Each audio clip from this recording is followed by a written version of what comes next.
Hi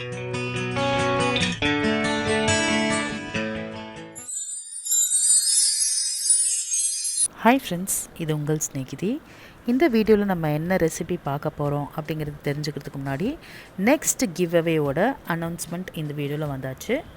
so next give அவேக்கு நீங்கள் என்ன பண்ணணும் அப்படிங்கிறத வந்து நான் இந்த வீடியோவில் சொல்லியிருக்கேன். ஸோ வீடியோவை ஸ்கிப் பண்ணாமல் பாருங்கள், அப்போ தான் நான் என்ன சொல்லியிருக்கேன் அப்படிங்கிறது புரியும். ஸோ இன்றைக்கி நம்ம பார்க்க போகிறது ப்ராக்கலியில் பண்ணக்கூடிய ஒரு ரெசிபி. பொதுவாக பார்த்திங்கன்னா ப்ராக்கலியில் வந்து நிறைய சத்து இருக்குது. ஆனால் அந்த சத்து வந்து அதில் போகாமல் நம்ம எப்படி சமைக்கணும் அப்படிங்கிறது தான் வந்து ரொம்ப இம்பார்ட்டண்ட்டு. ஏன்னா இந்த ப்ராக்கலியை வந்து நம்ம ஓவர் குக் பண்ணோம் அப்படின்னா அதில் உள்ள சத்து எல்லாமே வந்து சுத்தமாக போயிடும். ஸோ அதனால் அது எப்படி கரெக்டாக சமைக்கணும் அப்படிங்கிறத வந்து நம்ம இந்த வீடியோவில் பார்க்கலாம். இப்போ வீடியோக்குள்ளே போகலாம் வாங்க. நான் வந்து ப்ராக்கலி வந்து 2 ப்ராக்கலி எடுத்து அதை வந்து சின்ன சின்ன பீசஸாக இந்த மாதிரி கட் பண்ணி வச்சுருக்கேன். ஸோ இந்த ப்ராக்கலியை வந்து க்ளீன் பண்ணுறதுக்கு நான் ஒரு பாத்திரத்தில் தண்ணி எடுத்து கொஞ்சம் வார்மாக சூடு பண்ணிவிட்டு அதில் வந்து கொஞ்சம் கல்லுப்பும் மஞ்சத்தூளும் சேர்த்துருக்கேன். இப்போ அந்த தண்ணியில் வந்து இந்த ப்ராக்கலியை போட்டு ஒரு 15 மினிட்ஸ் அப்படியே விட்டுட்டோம் அப்படின்னா இந்த ப்ராக்கலியில் உள்ள பெஸ்டிசைடாக இருக்கட்டும், இல்லைனா புழு ஏதாவது இருந்துச்சுன்னா அது எல்லாமே வந்து க்ளீனாகி வந்துடும். ஸோ ரொம்ப தண்ணியை கொதிக்க விடக்கூடாது, லைட்டாக கொஞ்சம் வார்மாக இருந்தால் போதும். அந்த தண்ணியில் நம்ம க்ளீன் பண்ணோம் அப்படின்னா இந்த ப்ராக்கலி வந்து நல்லா க்ளீன் ஆகிடும்.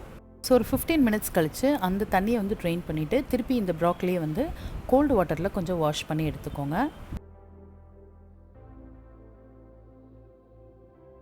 ஸோ இந்த மாதிரி நம்ம கோல்டு வாட்டரில் வாஷ் பண்ணதுக்கப்புறம் நம்ம ப்ராக்கலி வந்து சமைக்கிறதுக்கு ரெடி ஆகிடும். இப்போ இந்த ப்ராக்கலி எப்படி சமைக்கிறது அப்படிங்கிறத பார்க்கலாம். இதை ஃபஸ்ட்டு நான் வேக வைக்க போகிறேன். அதுக்கு ஒரு பாத்திரத்தில் 1 டம்ளர் அளவுக்கு மட்டும் தண்ணி எடுத்திருக்கேன். அதில் வந்து இந்த ப்ராக்கலிக்கு தேவையான உப்பு சேர்த்துக்கிறேன். இப்போ இந்த தண்ணி லைட்டாக கொதிக்க ஆரம்பிக்கும் போது இந்த ப்ராக்கலியை வந்து நம்ம அதில் சேர்த்துக்கலாம். சேர்த்து வந்து இது ஒரு 5 நிமிஷம் மட்டும் வேக வச்சா போதும். இது வந்து நான் சொன்ன மாதிரி ஜாஸ்தி வேக வைக்கக்கூடாது. ஜாஸ்தி வேக வச்சோன்னா இதில் உள்ள சத்தெல்லாம் போயிடும்.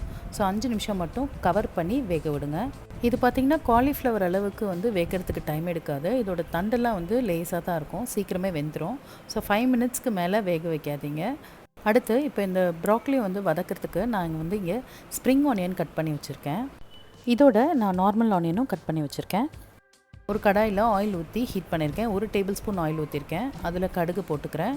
கடுகு வெடித்ததும் 1 ஸ்பூன் சோம்பு. இந்த சோம்பு பார்த்திங்கன்னா இந்த ப்ராக்கலிக்கு வந்து ஒரு நல்ல ஃப்ளேவர் கொடுக்கும், அதனால் நான் சோம்பு ஆட் பண்ணுறேன். அதோட கட் பண்ணி வச்சுருக்க வெங்காயத்தை போட்டு வதக்கிக்கலாம். வெங்காயம் கொஞ்சம் வதங்க ஆரம்பிச்சதும் நான் கட் பண்ணி வச்சுருக்க ஸ்ப்ரிங் ஆனியனையும் சேர்த்துக்கிறேன். ஸோ இப்போ வந்து இது ரெண்டத்தையும் சேர்த்து நல்லா கோல்டன் ப்ரௌன் ஆகிற வரைக்கும் வதக்கிக்கலாம். இது வதங்கிறதுக்கு கொஞ்சம் உப்பு சேர்த்துக்கிறேன். இந்த உப்பு வந்து பார்த்திங்கன்னா ஆனியனுக்கு மட்டும்தான் சேர்க்கணும், ஏன்னா நம்ம ப்ராக்கலி வேக வைக்கும் போதே வந்து அதில் உப்பு சேர்த்தாச்சு. ஸோ அதனால் இந்த வெங்காயத்துக்கு மட்டும் நம்ம உப்பு சேர்த்தா போதும். இப்போ இந்த காய் பார்த்திங்கன்னா vitamin C, K, potassium, fibre இது மாதிரி நிறைய சத்து நிறைஞ்ச ஒரு காய். இதை வந்து நம்ம வேக வைக்காமல் சாலட் மாதிரி கூட செஞ்சு சாப்பிடலாம். பட் வந்து பசங்களுக்கு கொடுக்கும்போது அவங்க சாப்பிட மாட்டாங்க. அதனால் இதை வந்து லைட்டாக வேக வச்சுட்டு இந்த மாதிரி கொஞ்சம் மசாலா ஆனியன்லாம் போட்டு கொஞ்சம் ஸ்பைஸியாக செஞ்சு கொடுத்தோம் அப்படின்னா அவங்க வந்து இது விரும்பி சாப்பிடுவாங்க. இப்போ இந்த வெங்காயம் பார்த்திங்கன்னா கோல்டன் ப்ரௌனாக வதங்கிடுச்சு. இப்போ நம்ம வேக வச்சு வச்சுருக்க ப்ராக்கலி இதில் ஆட் பண்ணிக்கலாம். இப்போ இந்த வேக வச்ச ப்ராக்கலி கலர் பார்த்திங்கன்னா ரொம்ப வந்து லைட்டாக ஆகிடக்கூடாது. கொஞ்சம் டார்க் க்ரீனாக இருக்குது அப்படின்னா தான் நம்ம வந்து இதை ரொம்ப சமைக்கலைன்ற அர்த்தம்.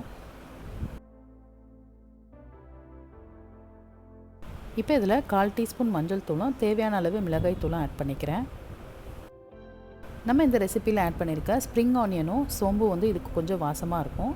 அதை இன்னும் கொஞ்சம் ஃப்ளேவர்ஃபுல்லாக மாற்றுறதுக்கு நான் வந்து இதில் ஒரு 1/2 டீஸ்பூன் அளவுக்கு கறி மசாலா பவுடர் ஆட் பண்ணிக்கிறேன். இப்போ இது எல்லாத்தையும் சேர்த்து நல்லா கலந்து விட்டுக்கோங்க. கலந்து விட்டு ஒரு 2 நிமிஷம் மட்டும் இது வதங்கினா போதும்.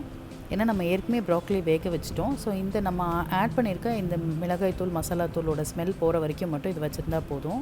இப்போ வந்து நம்ம இதை ஃபுல்லாகவே போட்டு வதக்கி வேக வைக்காமல் இதை வேக வச்சுட்டு லைட்டாக வதக்கிக்கிட்டோம் அப்படின்னா இந்த ரெசிப்பியும் சீக்கிரம் ரெடி ஆயிரும். ப்ளஸ் இதோட சத்து வந்து அப்படியே ரீட்டைன் ஆகும். அது மட்டும் இல்லாமல் இதுக்கு ரொம்ப கம்மியான ஆயில் யூஸ் பண்ணுறதே போதும். ஸோ இப்போ நம்மளோட டேஸ்டியான ஹெல்த்தியான ப்ராக்கலி ரெசிபி ரெடி ஆயிடுச்சு. ஸோ இதை பார்த்திங்கன்னா பசங்களுக்கு கொடுக்கும்போது ரொம்பவே விரும்பி சாப்பிடுவாங்க. நம்ம ஆட் பண்ணியிருக்க இந்த சோம்பும் கறி மசால் பவுடரும் வந்து ரொம்ப ஃப்ளேவர்ஃபுல்லாக இருக்கும். அதே சமயம் நம்ம இதை ஓவர் குக் பண்ணாதனால இதோட சத்தும் வந்து அப்படியே இருக்கும். ஸோ ஃப்ரெண்ட்ஸ், நீங்களும் இந்த ஈஸியான ஹெல்த்தியான ப்ராக்கலி ரெசிபியை ட்ரை பண்ணி பார்த்துட்டு எப்படி இருந்ததுன்னு கமெண்ட் செக்ஷனில் மென்ஷன் பண்ணுங்கள். இப்போ நம்மளோட நெக்ஸ்ட் கிவ் அவேக்கு நீங்கள் என்ன பண்ணணும் அப்படிங்கிறத பார்க்கலாம். ஒன்றுமே இல்லைங்க, நம்ம சப்ஸ்கிரைபர்ஸ் லாஸ்ட் டைம் பண்ண மாதிரி புது சப்ஸ்கிரைபர்ஸை வந்து நம்ம சேனலுக்கு இன்வைட் பண்ணி அவங்கள சப்ஸ்கிரைப் பண்ண வைக்க வேண்டியது தான் நீங்கள் பண்ண வேண்டியது. ஸோ நீங்கள் இன்வைட் பண்ணுறது மூலமாக ஜாயின் பண்ணுற சப்ஸ்கிரைபர்ஸ் வந்து உங்களோட பேரை டேக் பண்ணியோ இல்லை மென்ஷன் பண்ணியோ வந்து கமெண்ட் செக்ஷனில் மென்ஷன் பண்ணணும். இப்போ பார்த்தீங்கன்னா இதில் வந்து பார்த்திங்கன்னா new subscriber invited by S Ramya அப்படின்னு போட்டிருக்காங்க. அதே மாதிரி new subscriber invited by Mullai Jai அப்படின்னு போட்டிருக்காங்க. ஸோ இது மாதிரி நீங்கள் இன்வைட் பண்ணுற புது சப்ஸ்கிரைபர் வந்து உங்களோட பேரை மென்ஷன் பண்ணி ஜாயின் பண்ணணும். ஸோ இது மாதிரி யார் ஜாஸ்தி சப்ஸ்கிரைபர்ஸ் கொடுக்குறாங்களோ அவங்கள வந்து வின்னராக சூஸ் பண்ணுவேன். அண்ட் இன்னொரு இன்ஃபர்மேஷன் என்ன அப்படின்னு பார்த்தீங்கன்னா, போன தடவை நான் கிவ்அவே கொடுத்தது ஒரே ஒரு வின்னருக்கு தான். ஸோ இந்த தடவை 2 பேர் வந்து கிவ்அவே வின் பண்ண போகிறாங்க. ஒரு ஃபஸ்ட் ப்ரைஸ், ஒரு செகண்ட் ப்ரைஸ் அப்படி இருக்க போகுது. அண்ட் இந்த கிவ்அவே கண்டெஸ்ட் பார்த்திங்கன்னா இன்னிலேருந்து இந்த வீடியோலேருந்து வந்து ஸ்டார்ட் ஆகுது. அண்ட் இது வந்து 10 days வரைக்கும் ஆக்டிவாக இருக்கும். அதாவது February 24th வரைக்கும் இந்த கிவ்அவேல நீங்கள் பார்ட்டிசிபேட் பண்ணலாம். சப்ஸ்கிரைபர்ஸை இன்வைட் பண்ணி சப்ஸ்கிரைப் பண்ண வைக்கலாம்.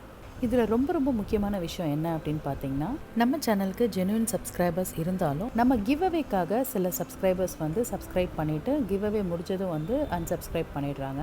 ஸோ அதை அவாய்ட் பண்ணுறதுக்கு நான் வந்து இந்த கிவ்அவே ஸ்டார்ட் பண்ணதுக்கப்புறம் வர்ற சப்ஸ்கிரைபர் கவுண்ட்டை வந்து ட்ராக் பண்ணிகிட்டே வருவேன். ஸோ அது மாதிரி ட்ராக் பண்ணும்போது சப்ஸ்கிரைபர்ஸ் கவுண்ட் வந்து எனக்கு கூடணுமே தவிர குறையக்கூடாது.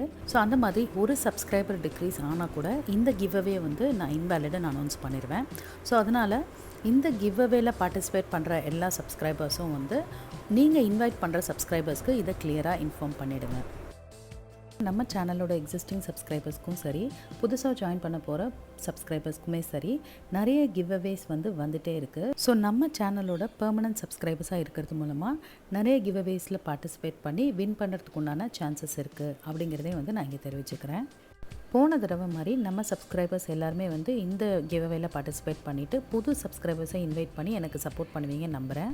இன்னும் இந்த கிவ்அவே பற்றின டீட்டெயில்ஸ் வந்து அடுத்தடுத்த வீடியோவில் வந்துகிட்டே இருக்குது. அதெல்லாம் மிஸ் பண்ணாமல் தெரிஞ்சுக்கிறதுக்கு நம்ம சேனலை சப்ஸ்கிரைப் பண்ணாதவங்க சப்ஸ்கிரைப் பண்ணிவிட்டு பக்கத்தில் உள்ள பெல் ஐக்கனை கிளிக் பண்ணி வச்சுக்கோங்க. அண்ட் எக்ஸிஸ்டிங் சப்ஸ்கிரைபர்ஸ் ஸ்டே டியூன்டாக இருங்க.